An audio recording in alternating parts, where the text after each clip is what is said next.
Welcome to Everyone Loves Guitar, where we get to sit down and talk with interesting professional guitar players and related music industry experts. If you love playing guitar, stick around. You're in the right place.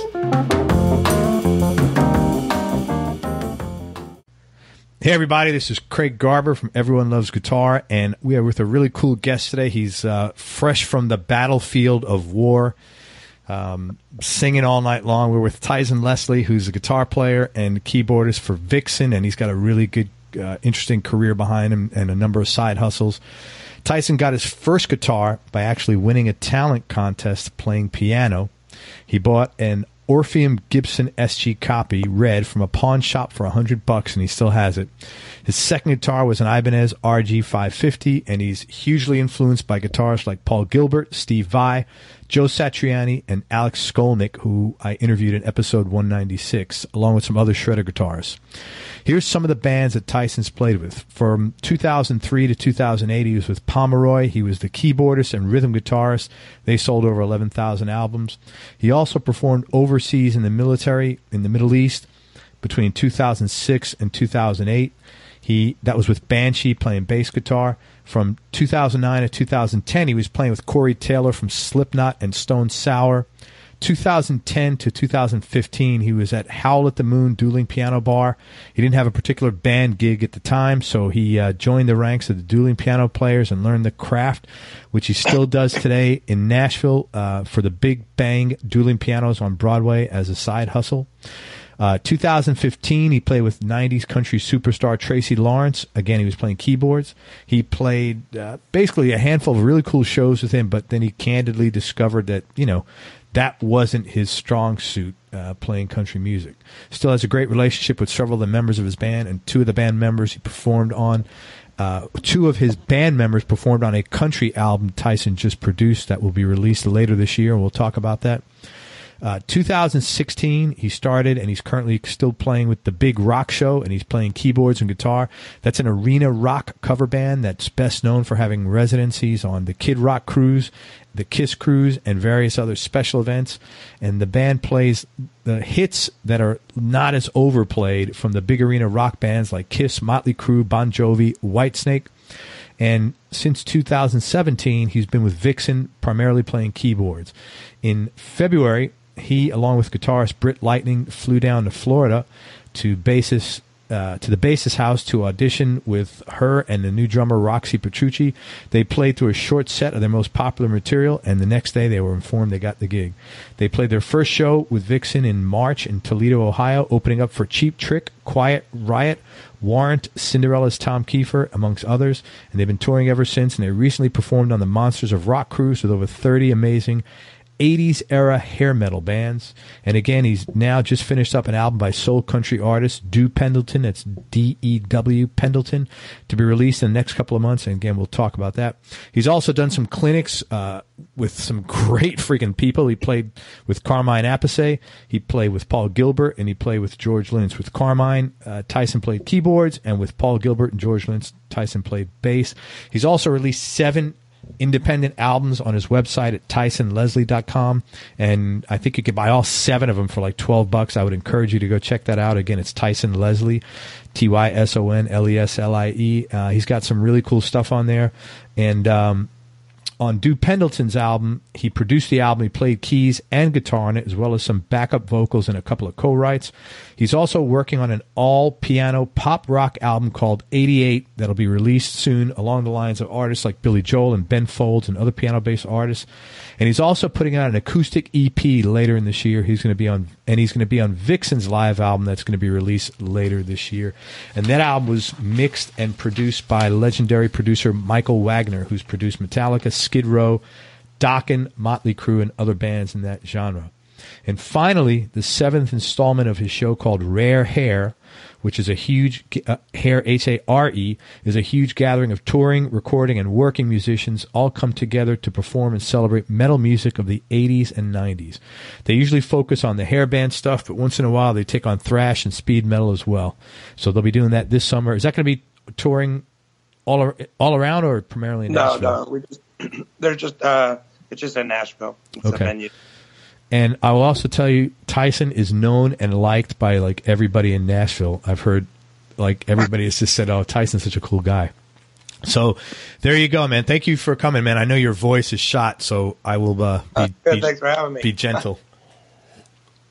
Hey, it's very rare to find someone that's an expert in one thing, but you're an expert in 3 different instruments, and you've been paid to play, guitar, bass, and keys. And I was curious, how did that come about? Well, as far as keyboard playing, that's, I guess, what I'm known for the most. And then, like, to do some of the bass playing gigs, I played bass in a band for 6 years and really kind of learned the craft of bass playing and kind of how to play bass guitar, not like a guitar player playing a bass guitar. And we did everything from playing like Les Claypool to Billy Sheehan to, a lot of R&B and rap bass lines at the time, country bass lines. I had to learn a lot of different styles. And to be that well-rounded, it kind of put me in the forefront of bass players in Kansas City at the time. And so I got hired on. Just people started to get to know me as a bass player in that town. And so when those clinics came along, I got hired to do that. And then there was a band called Banshee that we did that was really popular in Kansas City in like the late 80s. I actually remember them. I don't know why, but I know them for some reason. Did they have like a hit or like a? They had a minor hit. Yeah. But they were one of the few bands to actually make it out of Kansas City and get a record deal and have a song on the on MTV and all that kind of stuff. And so when their bass player wasn't able to do it for whatever reason, I don't even actually know, they called me and asked me to play, and it was awesome. We played the Rocklahoma 2008 show, but then those guys didn't get along very well, so that was it. That was the only show we did, and then that was it. They kind of went back to being defunct again for a while. But actually, those are definitely my 2 strongest instruments, and the 2 instruments I like playing the most and feel most comfortable on. And guitar, how did you start picking that up? Usually you go from, like you said, guitar to bass. Yeah. I mean, I started on guitar. I got, like you said, I won my first guitar when I was around 12 years old or so. And one of the first, oddly enough, one of the first songs I learned how to play that I can remember learning how to play was the opening lick to My Michelle by Guns N' Roses, which is an extremely inappropriate song for a 12-year-old. And that is funny. I taught myself guitar just because, at the time in 86, 87, 88, guitar was really prominent on TV, and MTV was still a thing. They were still playing videos. A lot of guitar playing was highlighted, through shredder style guitar players and that type of thing. So obviously at the time, a lot of kids wanted to be guitar players, including myself, and sat around just with guitar magazines like everybody else, Guitar for Practicing Musician and those kinds of magazines, and taught myself and figured out kind of how to play. And definitely having that piano background helped become a guitar player faster, a decent guitar player faster anyway, I think. And for a long time, I just focused on that instrument. Mainly throughout my whole teenage years, I just played guitar. I didn't play piano or keys in the band. I stopped taking piano lessons and, wanted to be a rock star like everybody else. So. Do you shred? Are you a shredder? Because that's the guys that influence you. I'm not a good one. I think some of my biggest musical regrets in regards to both piano and guitar is at a certain point I stopped learning. I mean, I always learn, but I stopped practicing learning, if that makes sense. So I stopped kind of working on scales or working on licks. And instead, especially as a working musician, so much of my time is just learning songs, learning other people's songs, rhythm parts and or keyboard parts or whatever. And so I feel like as a shredder, all of my shredder tricks are still the same tricks that I was playing when I was 18, 19 years old. So I've got licks that make me sound like I'm a better player than I am. But when it comes to being like a creative shredding player, I wish that I was definitely more educated in school than I am. But I can hang. I just don't feel comfortable playing after guys like Chris Nix and some of these other like great guitar players that we have in our town. And it's just like, yeah, no, leave the cool, actual, real guitar playing to those people, and I'll sit back here and hang on rhythm, because I'm definitely a very decent rhythm guitar player. I grew up with the Ramones and early Metallica, and so my right hand is pretty quick, and I can play all those brass riffs and all those kinds of things with little. I don't have trouble playing any of that kind of stuff. Right. It comes pretty naturally to me. Down, like the fast downstroking and all that kind of stuff. No problem. But I can't sweep pick or do any of that fancy shit. I'm just like I said, I've got my tools and my tricks, and I'm good with those. You mentioned Chris, so he's a phenomenal. I mean, he's like a Jeff Beck style player. That guy, he's a tremendous player. Yeah. Let's talk about for each one of these artists, if you can talk about how you got the gig and the nature of the engagement, and if you have any cool stories about working with them. And man, let's talk about Carmine Appice, one of my drumming heroes, sort of. Yeah, Carmine. I don't even remember. I was teaching at a music store, and it's the music store that he was doing a clinic, and he did his clinics there pretty frequently. And it was just one of the guys from the store said, "Hey, Carmine's coming, and we need a keyboard player to play on these songs." So, and I think that's pretty much the same deal both times. And so I had to learn 3 songs. They're pretty simple. We did I'm trying to remember, we did a song called B8, which is just this fast kind of hot for teacher type of thing, and it's a really fun song. And then we did we always did The Ocean by Zeppelin. Yeah, but he always just we just did the riff, and he just kind of do his drum stuff over that, and that was pretty fun. And it's always cool to be there for those, not only just because it's Carmine, and I love Rod Stewart and all that stuff and Vanilla Fudge and whatever that he's done, but also just to listen to him talk about his craft and and all the experiences he's had, and a lot of the drummer friends that I have and people that we know say nobody's a bigger fan of Carmine than Carmine, but and he does repeat stories and stuff, but it's like those stories are great. Yeah, fun to hear, and the truth is, if you've heard him a bunch, well, there's a lot of people that haven't, so it's always just good to it's always fun to kind of experience those. And then he's got his book out that came out, I don't know, maybe I want to say it was pretty recently, in the last couple of years, that I still have to read. And is it like a biography or like a tell-all? A biography. It's got to be pretty cool. Yeah, especially for him and all of the things that he's done. What's weird is that him and his brother are both drummers, high-level drummers. Yeah. And where was that? Is that in Kansas City or was that in Nashville? Kansas City. Okay. How about Paul Gilbert? Paul was in Kansas City as well. I got a call he was doing Guitar Center clinics here, and I got a call and asked if I wanted to do that, and I was like, well, of course. He's my favorite guitar player of all time.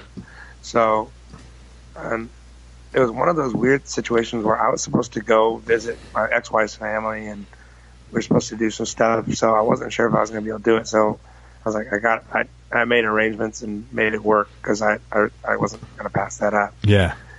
And we had 2 days to learn like 8 songs, and I don't know why it was so last minute. I think maybe as Paul saying, "Hey, I want to use a real band," and maybe Guitar Center thought he was going to just come in with tracks like a lot of guitar players do. Mm. And so I'm glad they called me. And again, it was one of those things where at the time I was playing in this 90s band, and we're playing everywhere. Me and my drummer, his name is Go-Go Ray, that I'm actually staying at his house right now. We played together for so long. We were just known as a really tight rhythm section. And so when they asked, they actually asked for me and for him. And when I called him, he was actually he's kind of funny about doing last minute stuff because he's such a perfectionist or whatever. He's like, I don't know if I want to do it. And I was like, man, just do it because I don't want to play this with anybody else. And so he got it together. I got it together. I spent 2 days on this farmhouse with earbuds in my guitar or my bass, just trying to learn these songs. And it was cool because he was all over the place. We played a Johnny Cash song, and then we played a Aerosmith song, like deep cut Aerosmith song. We did what was it? I can't remember. Lord of the Thighs. That is a deep cut. Yeah, it was awesome. Great song. And we did What You're Doing by Rush. Wow, those are all deep cuts. it was cool. And then we had to do it was a Muddy Water song that we covered, so we could kind of the whole point was to musically describe all these different genres and styles and stuff. Totally get it. Was it him being one of your idols? Was it a good experience as you expected? Man, it was amazing. He was the nicest guy ever, and he sounded like I do right now. He had a cold, so he sang everything like an octave lower. Oh, but man, it was one of those kind of things where I was just like, every time I see Paul anywhere or hear him, whether it's on the internet or on video or just at a show or whatever, I can't stop smiling because not only was that experience with him so great, but he's just such an incredible player, and it's just I love watching him play and listening to him do his thing. That's cool. Because sometimes they say be careful. You never want to meet something. I don't know the expression, but you don't want to meet your idols or something like that. Yeah, and that, trust me, there's I'm not going to go into details, but sure. I've worked with a couple of those and had that experience, and it's extremely disappointing when it happens. But then then you got a guy like George Lynch or some of these other people, like the singer from Buck Cherry. Oh yeah. Everybody's like, man, that guy's a raging asshole. Like, you don't want to, whatever. And both of those people have been really nice to me. Yeah. So you just never know, what kind of experience. Everybody's different, and every day is different. Right. And every scenario is different. So, one person may have had a bad situation or a bad experience. Doesn't mean that person is necessarily. Sometimes it does. There are definitely people that I've met over several occasions that I'm like, okay, that's just how that person is, and that's not cool. Some friends of mine had an experience with one of the former Eagles recently and played with him and said he was terrible to work with. And then he's like, maybe he had a bad day, but they had to play another show with him, and the next day he was exactly the same way. So he was like, well, now I know why he's not in the Eagles. Yeah, that's just sometimes it happens. There's nothing you can do about it. But it's weird that happens because the music business is so small when it comes down to it, and so small. Very incestuous in many ways, and you'd be really smart to just suck it up and smile, even if you're having a shitty day, or just tell somebody, hey, I apologize, I'm having a bad day, or whatever, because that's the worst thing that have happened. How did you get hooked up with Vixen? Vixen was, I wasn't expecting that at all. I was kind of going through a drought and trying to figure out what I was going to do. I'd been in Nashville for a little while at that point. And I even remember calling one of my friends and just being like, man, I'm doing all these gigs. I know all these people, and nobody's calling me. Like, what's going on? Yeah. Literally, probably 2 weeks later, I get a call from Tony Higbee from Tom Keefer's band and saying, hey, man, Cher from Vixen hit me up, and they're looking for a keyboard player. But they have to be able to do tour managing duties as well. Have you done that before? And I had done that with Pomeroy and some other things. So it's like, well, would you be interested? I'm like, of course I'd be interested. I mean, I'd had a crush on all of those girls when I was in 8th grade. I would love to be in a band with them, you know. Yeah, yeah. And I remember seeing them on Arsenio Hall back in the day, and on like MTV's like live MTV stuff and whatever. It's just, I was a fan. I had the first couple records, and then as I got older, I got the third record, and you know. So as you said, Britt and I went down there in February, and it was actually not the new guitar player or drummer. It was the original drummer and the original bass player, and it's still the original singer too. They were just looking for a new guitar player, which Brittany was the new guitar player. So we both auditioned at the same time, and it went really well. We went down to Cher's house in Florida and had a blast. And where in Florida? Where she live? I can't remember the name of the town. It's outside of Tampa. Oh, so near here. Yeah, I can't. It's like one of the, you know, it's a suburb. Yeah, yeah. It's about 45 minutes outside or whatever, if I remember correctly. But yeah, we had a great time, and ate Cher's husband's amazing food, and and yeah, we were good. We got the gig, and we've been there ever since, and it's been a great experience. And one of the best things about Vixen is, oddly enough, working with all women, but there's no drama. Everybody gets along, and that is amazing. It's easy, and I just show up. We just play our stuff, and then we're done, and that's it. And it's great. Are you guys? I know you said you're making a live record. When does that tour start? We start June in Sweden. At the beginning of June, we're doing Sweden Rock, and then which has got a ton of. I mean, the lineup for that is insanely silly. There's some great stoner rock bands out there, and in Sweden and in the Netherlands and that area in general. Yeah, well, yeah, definitely. And then also, like, I mean, one of my favorite bands ever, ABBA. I love all that stuff that came out. I even liked stuff like, what was it? Like Ace of Base and all that pop stuff that goes out of Sweden is so amazing. But but this festival has Iron Maiden and Ozzy and Judas Priest on it, so it's like, wow, it's pretty exciting. And Halloween, which I'm super excited about. That's an old name I haven't heard in a while. I love that band, and so I'm really looking forward to seeing that.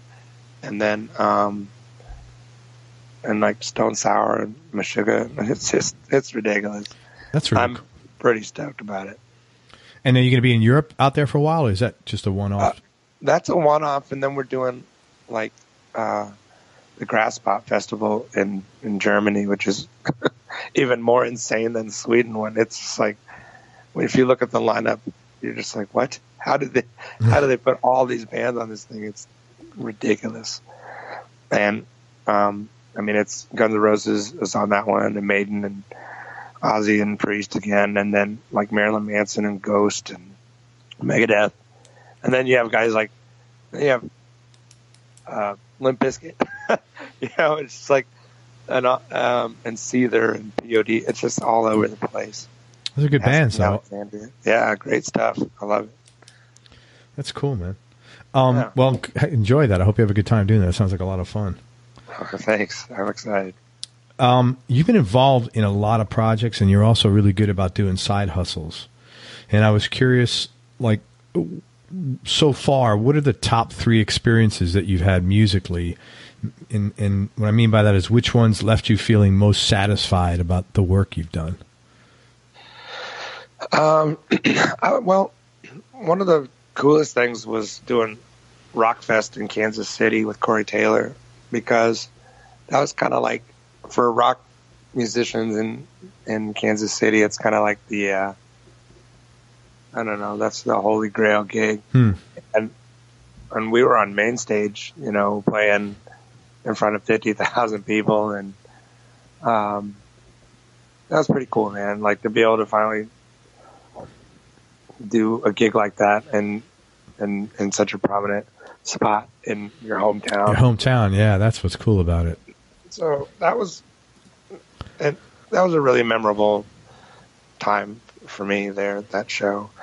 And then, honestly, like the Monsters of Rock cruise we just did, that was extraordinary, because that was a cruise ship filled with a zillion bands that I grew up listening to, loving, and I literally spent like 8-9 hours a day for the first 3 days watching bands, like just watching music and taking in all of this stuff that I love. And then, you know, the most surreal thing about that, at the end, that last day, it was an artist party, and I'm standing there and looking around going, shit, all of these assholes used to hang on my wall. Like, all these people. It's just weird. And it's like, to finally get to that point where these people are kind of your peers and they're your friends, and some of them of which are my friends. And it's kind of, that in itself is really funny. Like, living in Nashville, a lot of musicians there live there, and you know, I've befriended a lot of these guys, and I'm just going over their house, eating barbecue and stuff like that. I'm just like, wait a minute, this is weird. I was like, well, I mean, I don't want to name drop and be silly, but one of the guys that I have become really good friends with is Rachel Bullen from Skid Row, and I just go, you know, I almost pierced my nose because of you, because of that fucking chain thing you had when I was, like, back in the day. I just thought that was so cool. That's funny, man. Now at your house, like, eating barbecue and chilling out with all these people, it's just kind of surreal, but in a good way, obviously. It's nice that you could feel like that. I think, man. Yeah, it's really cool. It's really about appreciation and gratitude for what it is. I think that's gets you far in this business for sure. Well, it's really funny. I've interviewed a lot of people that I've listened to over the years, but the only one that I felt kind of funny with was when I interviewed Dave Mason, because I remember being really young and buying his Alone Together record. And and I was thinking, and it was a big influence on me, that record. And I was like thinking, if someone would have told me, hey, in 40 years, you'll be on the phone with this dude having a conversation. Not that it was a big deal. Yeah. I mean, I'm a guy doing interviews. He talks to plenty of guys like me. I'm not trying to say I had a significant, but it was a weird thing for me because he was so way back in my memory banks. All right, cool. And what would be the number 3? You said Rockfest in Kansas City, and then Monsters of Rock Cruise. Was there a third one? And maybe there's not. I guess if I were to say something, I mean, it seems like silly because I keep talking about these cruises, but we just did the Kiss cruise in November, and that was ridiculous because my first record that I ever owned was Kiss's Love Gun record. I when I was 4 years old, I bought the Star Wars soundtrack, Sesame Street Sings, and Kiss's Love Gun album. My grandma bought them for me at Kmart in Greeley, Colorado. What a diverse selection there. Yeah, it's stupid. Which completely defines who I am now, too, because I'm just as, schizo with music as I was then. And Star Wars, Kiss, and Sesame Street. Yeah. Yeah. Okay. Perfect. Yeah, man. And so to come, to be this age and play with guys who play with Gene Simmons and Ace Frehley and who are part of their bands, and then be on this Kiss cruise and spend time hanging out with guys from Extreme who I loved as a kid, and getting to know the Steel Panther guys. I know you had Russ on the show. I mean, yeah, it was glorious. But I had so much fun.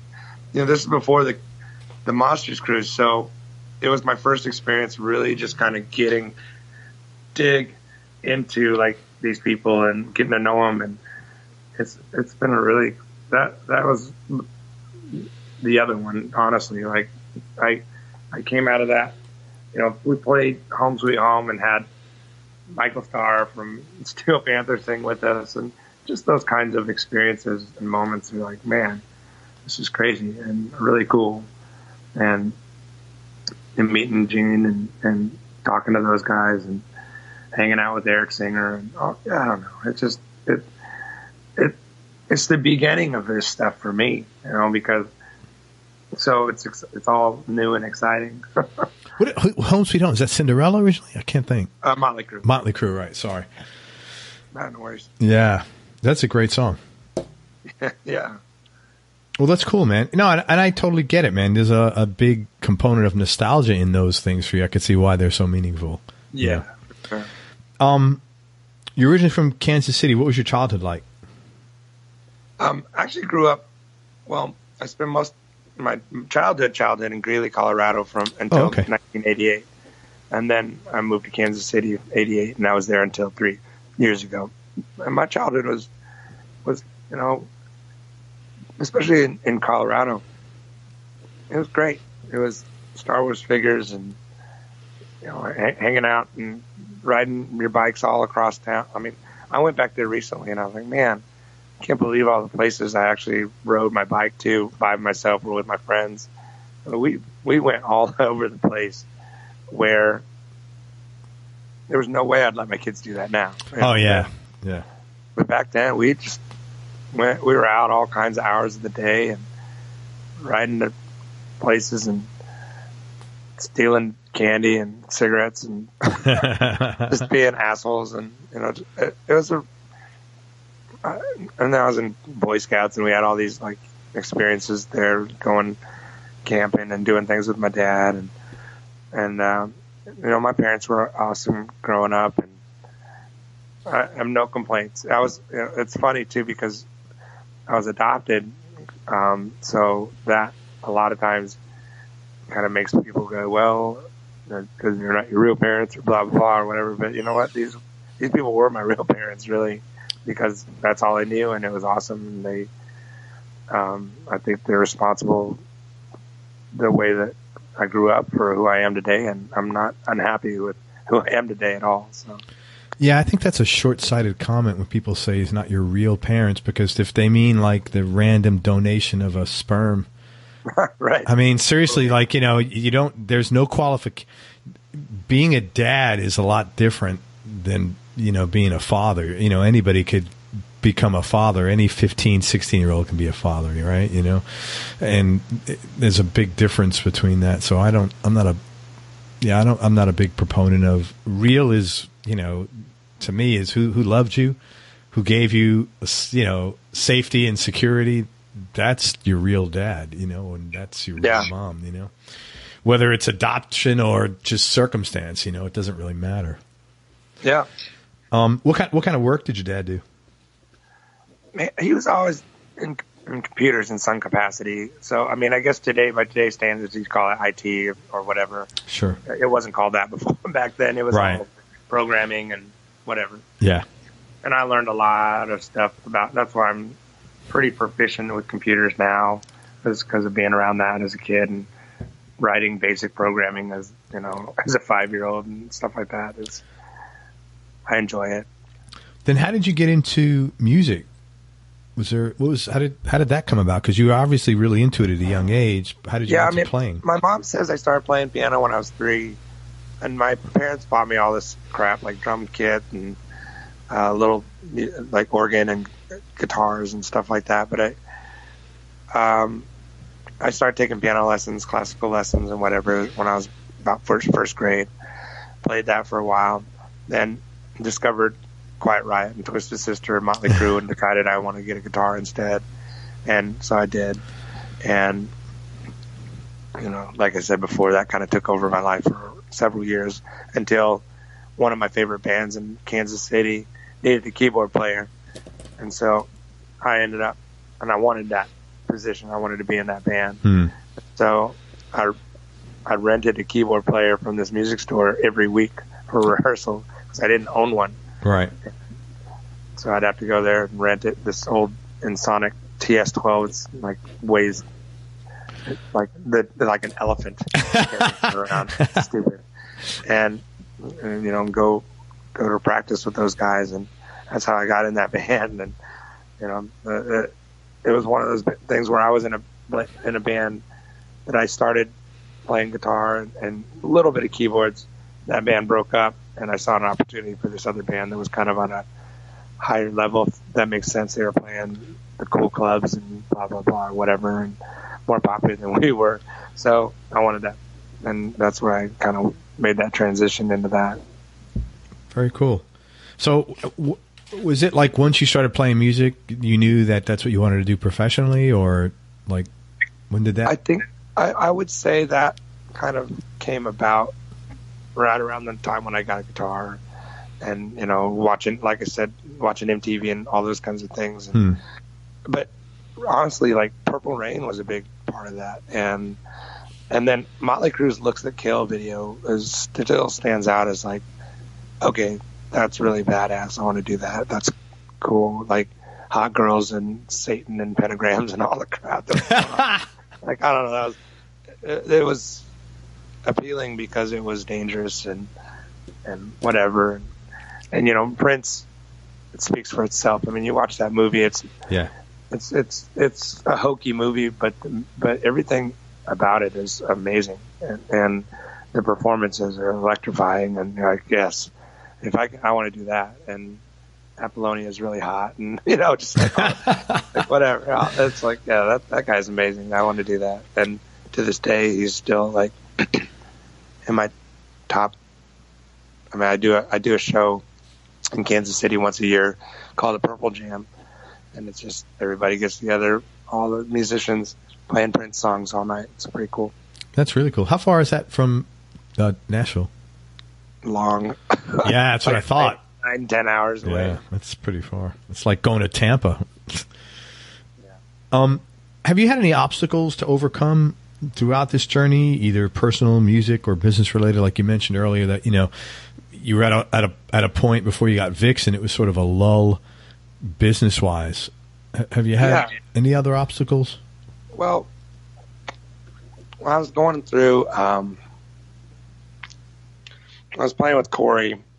I met Corey Taylor at one of the worst times of my life, where I was getting ready to get a divorce and everything was like my family was falling apart. Yeah. And I spent a year trying to like not play music at all to try to fix my marriage. And so I didn't play live. I was just teaching, and that got me into teaching music at this music school and whatever, and that was cool. But like the bug of like I gotta get back out and play, and that's how I started playing at the Out at the Moon and doing piano, because I ran into somebody saying, hey, they need somebody down there, and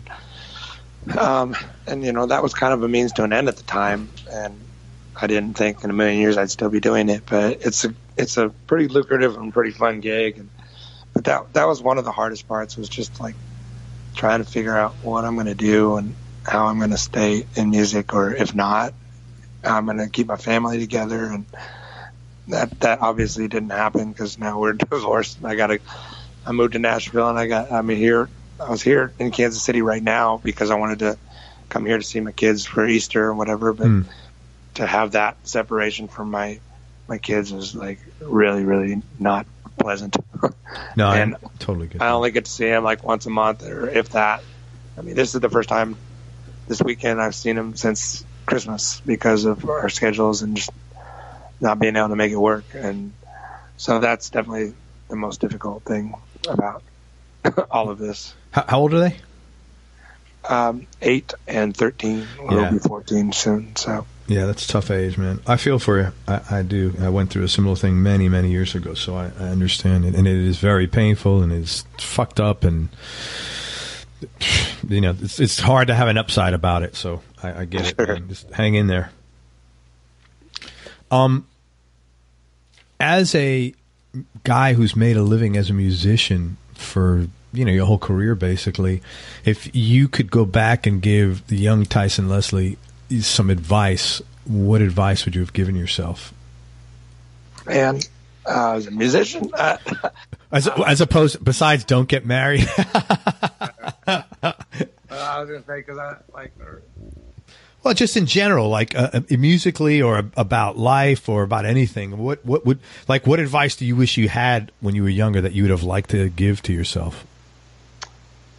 Man, I don't know. Like the advice that I give to young people now, because I meet lots of them, is just be a cool person, man. Be nice to people along the way, because you will most likely in some way, shape, or form, there's a good chance you may run into them again, and they're going to remember you. One way or another. Well, yeah, exactly. And so, and I think that's important. Also, just be grateful for what you have.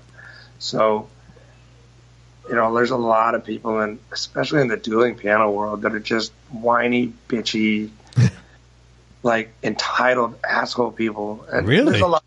There's a lot of great people too, but there's a lot of folks that just act like they're the best thing since sliced bread, and they're really not that great. And it's like, man, and they're complaining about the money they make and all that kind of stuff. You know what? I made, like last night, just playing. There was nobody there. It was dead, and I made a lot of money just playing other people's songs for 3 hours. And it's like, I made a lot more money doing that than most of the guys busting their ass on the weekends, setting up lighting rigs and PA and and learning all these songs, doing whatever. And those guys, are happy to walk out with. There are the guys on Broadway in Nashville who are extraordinary players. Some of those guys are just, and some of those guys are like guys that play for some of the big guys. And they're happy to make $150. Yeah. And it's like, I make more than that just walking in the building, So it's like, you got to put things in perspective and be grateful for what you have. And the other thing is, take a fucking auto class when you're a kid, so you know how to fix cars when they break down and shit. Yeah. Because that shit is expensive, and take some of the girly classes so you can hang out with girls. So there was this kid in at my high school, and he would take all the home ec and the dumbest the classes that most dudes would stay far away from. But you know what? That's the smartest guy in the school because he had all the girls. Yeah. All the girls. Like, hey, that's pretty smart. There you go. So go back to I'm really interested to see what you come up with here. Desert Island Discs, your top 3 discs in no particular order, knowing that it could change tomorrow, just like your knee-jerk reaction right now. Yeah. Damn. That changes too from time to time. There's times where I'm gonna go definitely Purple Rain's up there, and I don't really get tired of that record except for the song Purple Rain. I get a little tired of that one, but the rest of that record is just extraordinary. And then what else would I say? Ramones Mania, man. I haven't listened to that in a really long time because I did kind of burn myself out on it because I listened to it so much as a young person. I was just and then God, that third one's really hard because it can be so many things. For whatever reason that just comes to my head without taking all this time to over prepare. Well, a Master of Puppets comes into mind. Okay. Metallica. Yeah.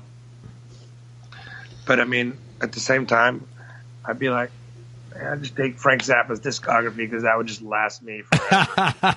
Yeah. And you could be on that island for so long and be like, man, I still haven't heard half of this stuff yet. Yeah. Very true, man. Very true. And find some prolific artist like that just has put out a ton of material. Yeah, like John Coltrane or or Yeah. Yeah, or just Chopin's, like, I don't know, preludes is just enough to keep you going for a long, long time. Oh yeah. Hey, if you didn't become a professional musician, what do you think you would have done instead? I don't know. Like, probably, I don't know. I've thought about that. Like, I've even been asked, like, well, hey, if your hands get cut off or you lose your fingers, That's extreme. Like, what are you going to do? I'm like, I don't know. What would you do otherwise? I always loved working in movies and film and loved that craft, though. I worked in a movie theater for a long, long time growing up, and I think it's a pretty fascinating world. I think if I didn't have the music appreciation or whatever, I think that'd be something that I think I would enjoy. Because entertainment in general is something I enjoy being around and part of. I always thought it'd be cool to be an extra or just even be. I'm a shitty actor though, so I'd never be a good actor because I can't memorize anything, lines, lyrics. I look at my own lyrics when I'm playing my own songs. I can't remember how they go. But yeah, but that can't be true because you're playing 3.5 hours last night. But I use my phone to look up lyrics all the time. Oh, okay. Yeah, but memorizing songs. Yeah, I can memorize songs all day long. Yeah. No problem. Music is not an issue. Music, you can find, the passing tones and remember kind of how they go. But words, forget. No way. What is your strongest personal quality, in your opinion? I think at this point, it's my ability to connect with people in a positive way and have a positive influence on, hopefully, on their lives just kind of after working with me or meeting me or whatever. And that's not to sound like I'm some sort of guru or I'm amazing or anything, but my whole purpose in life for me is just I come from the side of, hey, what can I do for you? And how can I help you get better at what you're doing or who you are or whatever. For example, I worked with this kid last night I'd never worked with in my life or met. He's pretty new to the piano game, and I spent, a good half hour afterwards just kind of explaining and trying to help him out and help him understand how it all works. A lot of times I just like bringing people together and like the Rare Hair Jam and the Purple Jam and all the jams we're involved in Nashville. The biggest reward about it was we don't make money off of it. They're always charity gigs. We're always taking that money and putting it towards something else. But the best thing I get out of it is just watching all these people from different walks of life come together, get to know each other, play with each other on stage. A lot of times they've never met before and come out with new relationships and new, I don't know, just happiness, That's it. That's all I care about. Your thing is passing along good vibes. Yeah, pretty much. That's fucking awesome. I mean, it is. What you can't find a downside to that, What are you going to say? Right. Oh, that's horrible. That's horrible. The world doesn't need that. Do you have any hobbies or interests outside of music? Yeah, I'm still a big moviegoer. I'm still into that a lot. I just saw a couple with my kid this week. Parenting, obviously. Yeah, well, you don't have a choice. Yeah, and that one, like, I've got a little 3-year-old that lives with me too, and all of that, honestly, like, when I'm not doing music, it's pretty much that. I'm family and trying to make that work and be successful at that is important to me. So it's hard, man. You have to do, for me anyway. I found that my kids are older now, but that doesn't just happen. It's like playing your music. You don't just you're not just good. You really got to work at it. And I found that for having a family, you really got to work at that shit. And I don't when I'm not playing music, that's pretty much all I'm doing. I'm not really doing a whole lot of other things. And when I do, it's still musically related in some way, shape, or form. Like I'm organizing one of the jams, or I'm making charts for songs, or it's so much of my life revolves completely around music in some way, shape, or form. I don't really have a lot of time to do other hobby things, and then I'm not into sports and into that kind of stuff. Like I wish I was sometimes, and I don't drink, so I'm not a big partier or go out and do all that kind of stuff. So if I'm going out, it's usually to watch somebody else, another band or whatever. Sure. What's the favorite part of what you do and the least favorite? Well, I guess my favorite part is just the performance and the stuff I just spoke about, of like working with other people, getting to know other people, and I would say I'm kind of introverted here, but when it comes to the music part and the music side, I'm a lot more extroverted. And wow, you know what? A lot of people tell me they're interested. I'm surprised to hear that, man. You were talking. We had good conversations. This is the first time I talked to you, man. You weren't. Sometimes I gotta like. I could tell when someone's shy or it's a push that I have to do. But you're really. I thought you were pretty outgoing. I got to turn it on. Yeah, well, I thought you were super outgoing. Actually, that's interesting. Yeah, but like. I don't know, we'll get to a family gathering or something like that, or I'll go to, I remember back in the Pomeroy days, we went to this party or this whatever, and I was like the kid in the snowball couples and glued to the wall going, don't talk to me, leave me alone, Yeah. If I don't know what to talk to you about, or if I don't know that we have a common something to roll with, then I don't really know how to start, so I'll just be like, well, all right, here we are. That's it. But if I know, like for instance with you, I mean, I had an instant connection with the guitar stuff, and I knew what to talk to you about. Yeah. Okay. There was no searching. Yeah. It was very easy. Yeah. Okay. I get it. Yeah. I get it. Yeah. That makes total sense. Is there anything you're trying to improve on, either musically, personally, business, or anything else? Man, I'm always trying to improve on all of it, all that stuff. There's never a perfect way. You're never done learning and getting better. I'm always working on.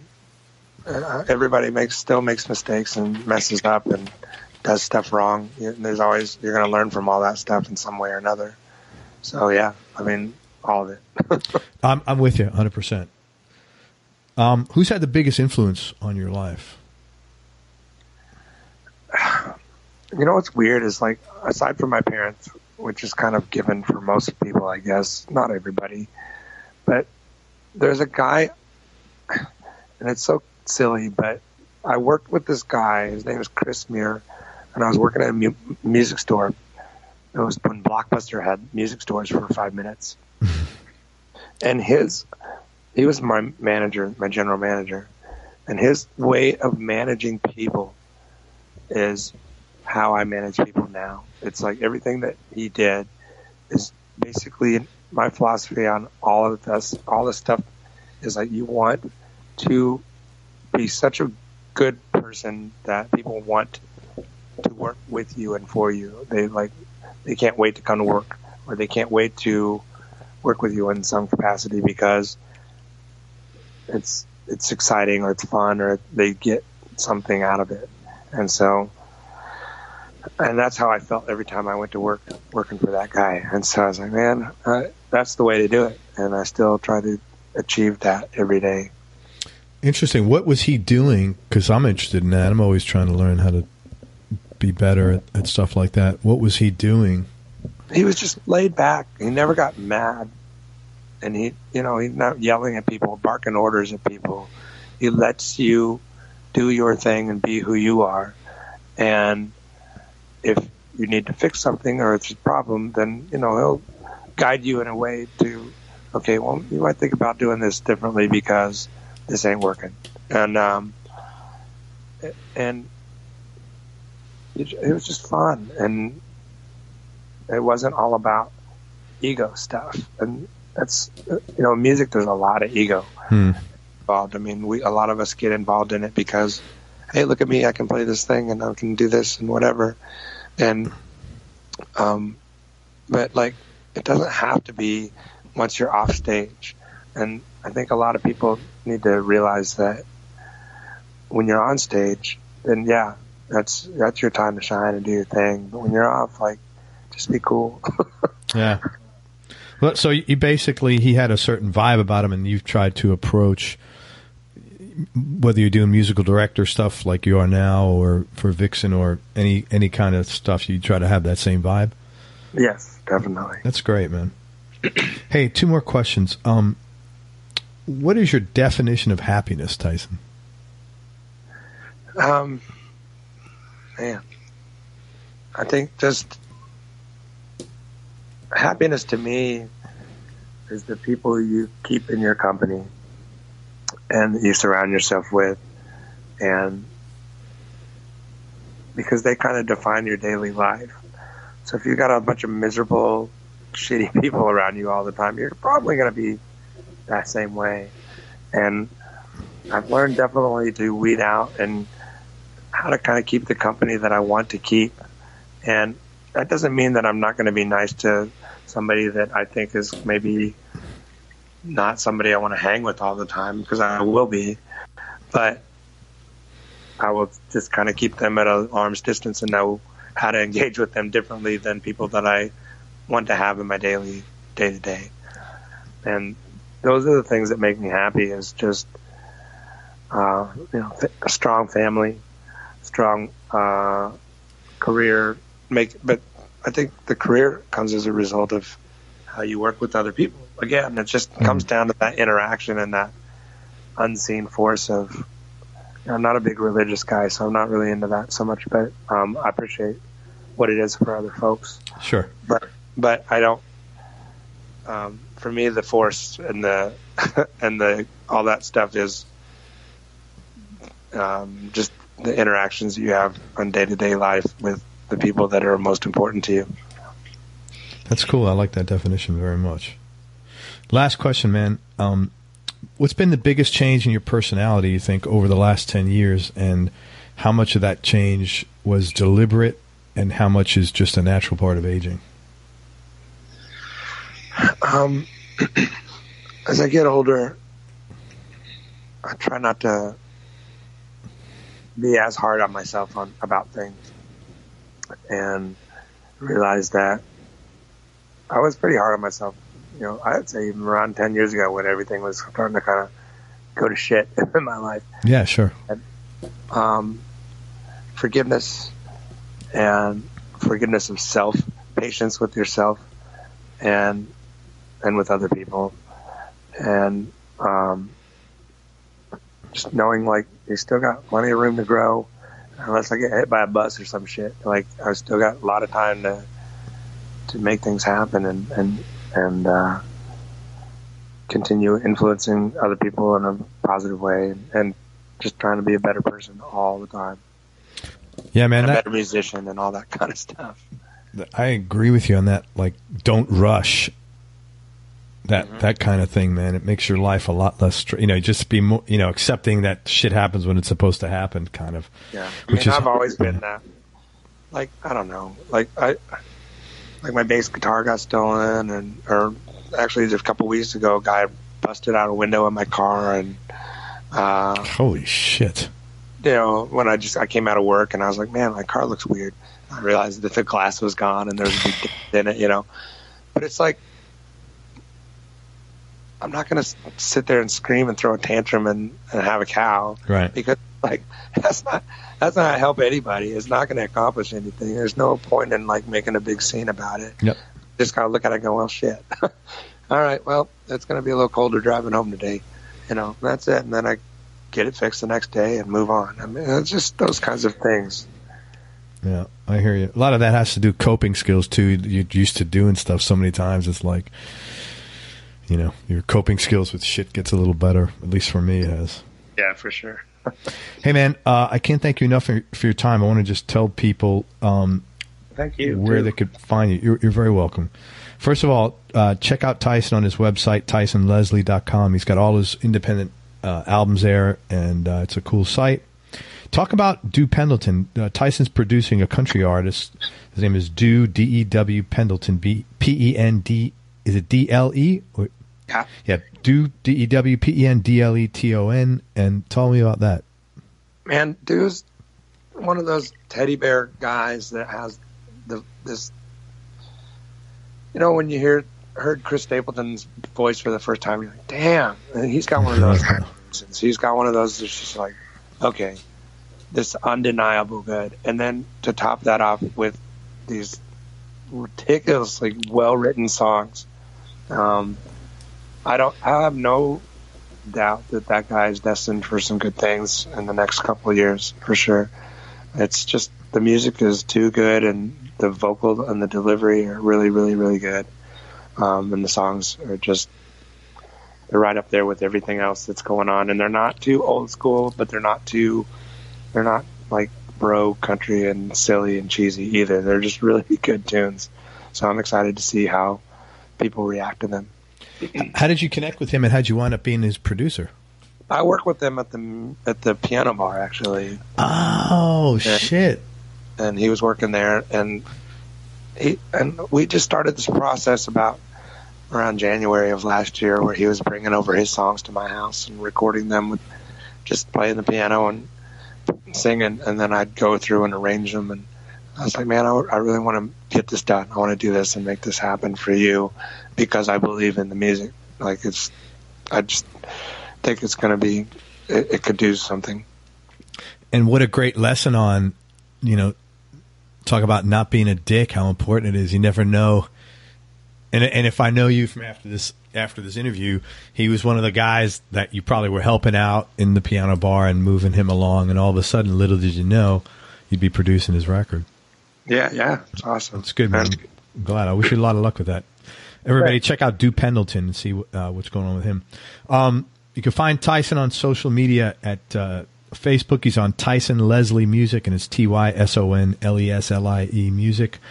And on Instagram and on Twitter, he's at Tyson Leslie. Any final words of wisdom, man?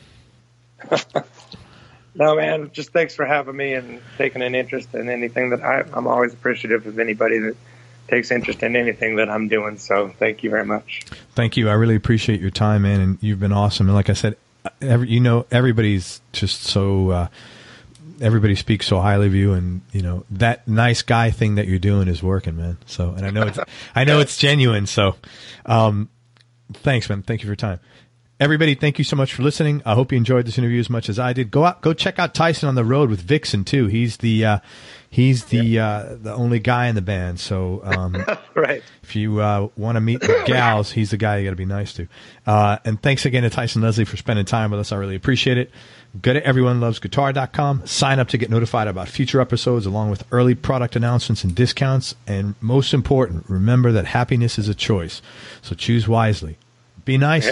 Yeah, right? Go play your guitar and have some fun, or your bass and your keyboards, and have some fun. Till next time, peace and love, everybody. I'm out. We hope you enjoyed this show. If you did, subscribe to the Everyone Loves Guitar podcast, and you can do this online at everyonelovesguitar.com or on iTunes. And if you like the show, please leave us a 5-star positive review. The more 5-star reviews we get, the higher our show ranks, and higher rankings mean we get to continue speaking with cool, interesting guests on our show. We'll see you on the next episode, and until then, keep playing your guitar and have fun making music.